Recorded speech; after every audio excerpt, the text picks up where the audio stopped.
आज कुछ गायन शैलियों के बारे में बातें करेंगे। सर्वप्रथम ख़याल। यह एक फ़ारसी भाषा का शब्द है जिसका अर्थ है कल्पना या इमेजिनेशन। इसमें गायक की कल्पना का विशेष महत्व दिए जाने के कारण इसे ख़याल की संज्ञा दी गई है। गीत का वह प्रकार जिसमें आलाप, तान, खटका, कर्ण आदि विभिन्न प्रकार के अलंकारों द्वारा किसी राग में उसके नियम का पालन करते हुए भाव को अभिव्यक्त करते हैं, उसे ख़याल कहा जाता है। ख़याल के गीतों में श्रृंगार रस का प्रयोग अधिक पाया जाता है। ख़याल के दो प्रकार होते हैं, विलंबित ख़याल या इसको बड़ा ख़याल भी बोलते हैं, जो कि प्रायः एक ताल, तिलवाड़ा, झूमरा, आड़ा चौताल इत्यादि में गाया जाता है।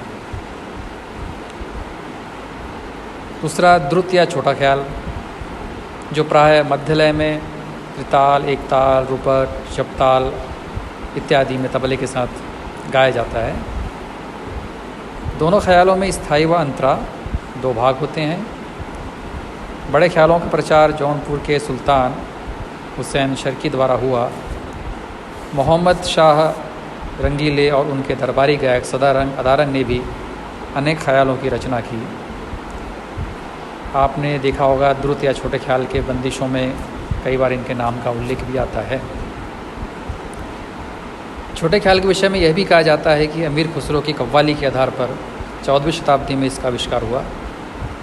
मध्यकाल में जो स्थान ध्रुपद को प्राप्त था, वही वर्तमान में ख़याल को प्राप्त है। अब बात करते हैं ठुमरी की।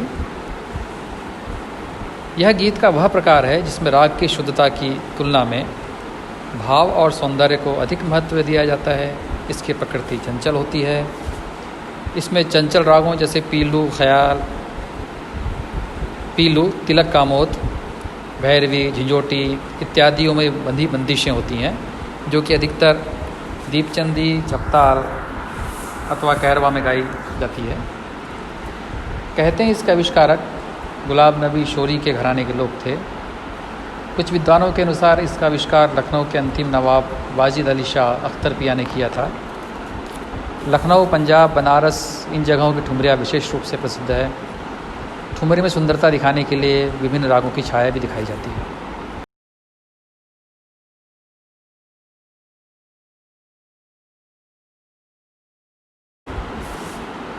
अब बात करते हैं टप्पा की। यह गीत का वह प्रकार है जिसके शब्द अधिकतर पंजाबी भाषा के होते हैं। इसकी प्रकृति बहुत चंचल होती है। कहा जाता है कि मोहम्मद शाह के समय में गुलाब नबी शोरी ने इसका आविष्कार किया था। टप्पा काफ़ी, भैरवी, देश, ख़याल, झंझोटी, पीलू आदि प्रकृति के रागों में गाया जाता है, चंचल प्रकृति के रागों में गाया जाता है। इसमें श्रृंगार रस प्रधान होता है। इसमें छोटी तथा पेचदार तानों का प्रयोग अधिक होता है। अतः गाने के लिए या काफ़ी जो गला है इसको गाने के लिए काफ़ी तैयार होना चाहिए। इसके साथ विशेष प्रकार की ताल का भी प्रयोग किया जाता है, जिसे टप्पा ताल कहते हैं। कुछ विद्वानों का ऐसा भी मत है कि प्राचीन परंपरा गीति से इस गायकी की उत्पत्ति हुई है। तराना, यह भी ख़याल के प्रकार की गायकी है। इसमें गीत के बोल ऐसे होते हैं जिनका कोई अर्थ नहीं होता, जैसे तना, देरे, तदारे, उदानी, दीम इत्यादि। तराने में स्थायी और अंतराय दो भाग होते हैं। तराने का मुख्य उद्देश्य लयकारी, तैयारी और उच्चारण अभ्यास है। द्रुत लय का तराना गाने से वाणी में सफाई आती है। कहा जाता है कि तराने का आविष्कार अमीर खुसरो ने यहाँ की संस्कृत भाषा से घबरा कर किया। उन्होंने यह निरर्थक शब्द गाकर हिंदुस्तानी रागों को गाया, क्योंकि उन्हें यहाँ की राग तो पसंद थी, किंतु यहाँ की जो बंदिशें थी वो ज़्यादातर ब्रज भाषा में, अवधी भाषा में थी, इसलिए उनको वो समझ में नहीं आया। इसलिए उन्होंने निरर्थक शब्द से उनका उपयोग करके रागों को गाया। हालांकि कुछ लोग यह भी कहते हैं कि इस तराने के शब्दों का भी अर्थ होता है और इसमें बंदा खुदा से प्रार्थना करता है।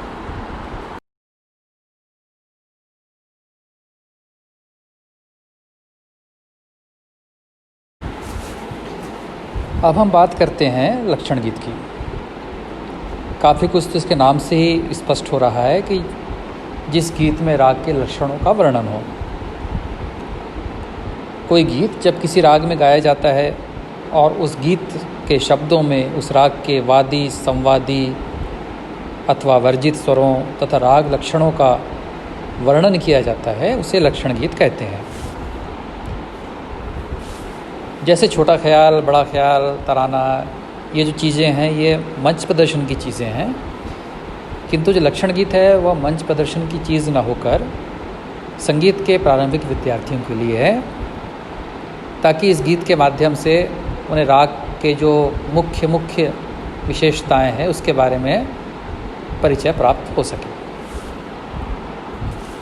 संगीत के प्रारंभिक विद्यार्थियों के लिए एक और गायन शैली है सरगम गीत। इस गायन शैली में राग के प्रयुक्त स्वर जो होते हैं उसकी तालबद्ध रचना वही सरगम या स्वरमालिका कहलाती है, और इसका भी उद्देश्य विद्यार्थियों को स्वर व राग का ज्ञान कराना है। अब दो चीज़ और मैं बताता हूँ, तिरवट और चतुरंग। तिरवट क्या होता है? यह तरानी की तरह ही होता है, किंतु इसमें मृदंग के बोल अधिक होते हैं। और इसमें तिरवट जैसे 3 नाम है, इसमें 3 अंग होते हैं मुख्य रूप से, और वो कौन से अंग हैं? वो है कविता, पोइट्री, तराना तथा तबले अथवा पखावज, इसके बोलों का मिश्रण। इन तीनों अंगों का मिश्रण होने के कारण ही इसे तिरवट कहा जाता है। अब अगर हम 3 अंग में, कौन कौन से 3 अंग? पोइट्री, तराना और पखावज, तबले के बोल, इस अंग में एक अंग और मिला दें सरगम का, तो यह जो गायन शैली है वह चतुरंग बन जाती है, क्योंकि इसमें 4 तरह के रंग हो गए या 4 तरह के अंग हो गए, तो ये हो गया अपना चतुरंग। तो इस तरह से आपके पाठ्यक्रम की कुछ जो गायन शैलियाँ हैं इसके बारे में आज हमने चर्चा की है।